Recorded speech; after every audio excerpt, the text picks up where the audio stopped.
വന്നു കഴിഞ്ഞു, വാർത്ത വന്നു. ഇനി ആളാരാണെന്ന് അറിയണം. അഷ്കർ അലിയാണ്. അഷ്കർ അലി ആരെയൊക്കെയോ ഫോൺ വിളിച്ച് നിൽക്കുകയാണ്. Good morning Ashkar Ali. ഫോണിൽ ഇപ്പോൾ കിട്ടിയ ചൂടൻ വാർത്ത എന്താണ്? Suja, good morning. ഏറ്റവും ചൂടുപിടിക്കുന്ന രാഷ്ട്രീയ ചർച്ച തന്നെയാണ് ഫോണിലൊക്കെ ഉള്ളത്. പ്രത്യേകിച്ച് കോൺഗ്രസിലെ നേതൃമാറ്റ ചർച്ചകളാണ്. നേതൃമാറ്റ ചർച്ചയിൽ മുസ്ലിം ലീഗ് ആരോടൊപ്പം നിൽക്കും? അത് ചെന്നിത്തലയാണോ വി ഡി സതീഷിനൊപ്പമാണോ ലീഗ് നിൽക്കുക എന്നുള്ള പ്രധാനപ്പെട്ട ചോദ്യമുണ്ട്. അതിനോടൊപ്പം തന്നെ ഈ നേതൃമാറ്റ ചർച്ചകളിൽ ലീഗ് എങ്ങനെയാണ് വിലയിരുത്തുന്നത് എന്നുള്ള രണ്ട് ചോദ്യങ്ങൾ വളരെയേറെ പ്രസക്തമാണ്. അതിനുള്ള ഉത്തരമായിട്ടാണ് ഇപ്പോൾ ഞാൻ നിൽക്കുന്നത്. ലീഗ് ഇപ്പോൾ ഈ കാര്യങ്ങളൊക്കെ തന്നെ നിരീക്ഷിച്ച് വരികയാണ്.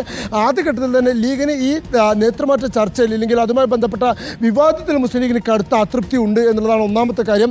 അത്തരത്തിൽ തദ്ദേശ തെരഞ്ഞെടുപ്പിൻ്റെ സമയം അടുത്തിരിക്കെ അല്ലെങ്കിൽ നിയമസഭാ തെരഞ്ഞെടുപ്പ് അടുത്തിരിക്കെ ഭരണം ഇപ്പോഴും ഉറപ്പില്ലാത്ത ഘട്ടത്തിൽ കോൺഗ്രസിൽ ഈ ചേരിപ്പോർ രൂക്ഷമാകുന്നു എന്നുള്ളത് മുസ്ലിം ലീഗിനെ സംബന്ധിച്ചിടത്തോളം കടുത്ത അതൃപ്തിയുണ്ട്. എന്നിരുന്നാൽ പോലും നിലവിലെ സാഹചര്യത്തിൽ നേതൃമാറ്റ ചർച്ചകളെ മുസ്ലിം ലീഗ് ഗൗരവത്തോടെ തന്നെ കാണുന്നു. ലീഗിൻ്റെ പിന്തുണ അത് വി ഡി സതീഷിനാണോ ചെന്നിത്തലയ്ക്കാണോ എന്നുള്ള ചോദ്യത്തിൽ അതിൽ ലീഗിന് താല്പര്യം ചെന്നിത്തലയോട് തന്നെയാണ് എന്നുള്ളതാണ് ഇപ്പോൾ പുറത്തു വരുന്ന വിവരങ്ങൾ. അതിന് പ്രധാനപ്പെട്ട പല കാര്യങ്ങൾ കൂടി മുസ്ലിം ലീഗ് വിലയിരുത്തുന്നുണ്ട്. ഒന്നാമത്തെ കാര്യം, ഇപ്പോൾ ചെന്നിത്തല നടത്തുന്ന സാമുദായിക സമവാക്യങ്ങളെ ചേർത്ത് നിർത്തിയുള്ള ശ്രമം ഇല്ലെങ്കിൽ അത്തരത്തിൽ സാമുദായിക സംഘടനകളെ കൂടെ നിർത്താനുള്ള ശ്രമം അത് യു ഡി എഫിന് ഗുണം ചെയ്യുമെന്ന് തന്നെയാണ് മുസ്ലിം ലീഗ് നേതൃത്വം വിലയിരുത്തുന്നത്. എന്നാൽ അതേസമയം വി ഡി സതീഷ് അടക്കമുള്ള ആളുകൾ പല ഘട്ടങ്ങളിലായി മുസ്ലിം ലീഗിനെ വേണ്ട വിധം പരിഗണിച്ചിരുന്നില്ല എന്നുള്ളൊരു ആക്ഷേപം മുസ്ലിം ലീഗ് നേതൃത്വത്തിനുണ്ട്. ഈ കഴിഞ്ഞ നിയമസഭാ തെരഞ്ഞെടുപ്പിന് ശേഷം കോൺഗ്രസിന്റെ തലപ്പത്ത് വലിയ തോതിൽ മാറ്റങ്ങൾ വന്നെങ്കിലും അതിനുശേഷം ഘടകകക്ഷികളോട് പ്രത്യേകിച്ച് ഏറ്റവും വലിയ പ്രബല കക്ഷിയായ മുസ്ലിം ലീഗിനോട് വേണ്ട വിധം പരിഗണന നൽകാൻ വി ഡി സതീഷ് അടക്കമുള്ള നേതാക്കൾ തയ്യാറായിരുന്നില്ല എന്ന് നേരത്തെ തന്നെ പലതവണ മുസ്ലിം ലീഗ് നേതൃത്വം ആക്ഷേപം ഉന്നയിച്ചിരുന്നതാണ്. നിയമസഭയിൽ കൊണ്ടുവരുന്ന വിഷയങ്ങളിലടക്കം ഒരു കൂടിയാലോചന നടത്തുന്നതിൽ പലപ്പോഴും കോൺഗ്രസ് നേതൃത്വം തയ്യാറായിരുന്നില്ല എന്നുള്ള പരാതി ലീഗ് നേതൃത്വത്തിനുണ്ടായിരുന്നു.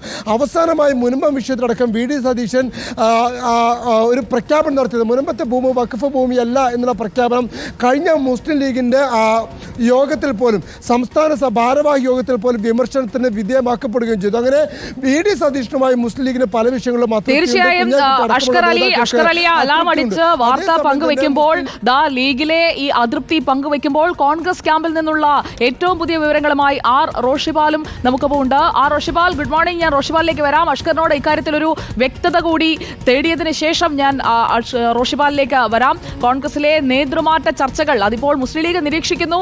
അതോടൊപ്പം തന്നെ തിരിച്ചു വരിക എന്നത് കോൺഗ്രസിന്റെ മാത്രം ആവശ്യമല്ലല്ലോ അഷ്കർ. ലീഗിനും 2 വട്ടമായി ഭരണത്തിലില്ലാതിരിക്കുകയാണ്. കേരളത്തിൽ 3 വട്ടമായി കേന്ദ്രത്തിൽ ഭരണം നഷ്ടപ്പെടുന്നു. അപ്പോൾ തിരിച്ചുവരവിന് വഴിയൊരുക്കാൻ സമുദായ സംഘടനകളുടെ പിന്തുണ വേണം. ആ പിന്തുണ കൊണ്ടുവരാനുള്ള നീക്കം ഇപ്പോൾ നടത്തുന്നത് രമേശ് ചെന്നിത്തലയാണ് എന്നുകൂടി ലീഗ് മനസ്സിലാക്കുന്നില്ലേ? സുജയ, അത് തന്നെയാണ് രമേശ് ചെന്നിത്തലയെ പിന്തുണയ്ക്കാൻ പ്രധാനപ്പെട്ട കാര്യം. ഒന്ന്, വി ഡി സതീഷിനുമായി ലീഗിനുള്ള അകൽച്ച. രണ്ടാമത്തേത്, ഇപ്പോൾ ചെന്നിത്തല നടത്തുന്ന ശ്രമങ്ങളിലൂടെ യു ഡി എഫിനെ ശക്തിപ്പെടുത്താൻ സാധിക്കും. വരുന്ന നിയമസഭാ തെരഞ്ഞെടുപ്പെങ്കിലും അധികാരത്തിലേക്ക് എത്തുമോ എന്നുള്ള യു ഡി എഫിൻ്റെ ലക്ഷ്യത്തിന് അല്ലെങ്കിൽ ലീഗിൻ്റെ ലക്ഷ്യത്തിന് അത് മുതൽ കൂട്ടാകുമെന്ന് തന്നെയാണ് ലീഗ് കണക്കൂട്ടുന്നത്.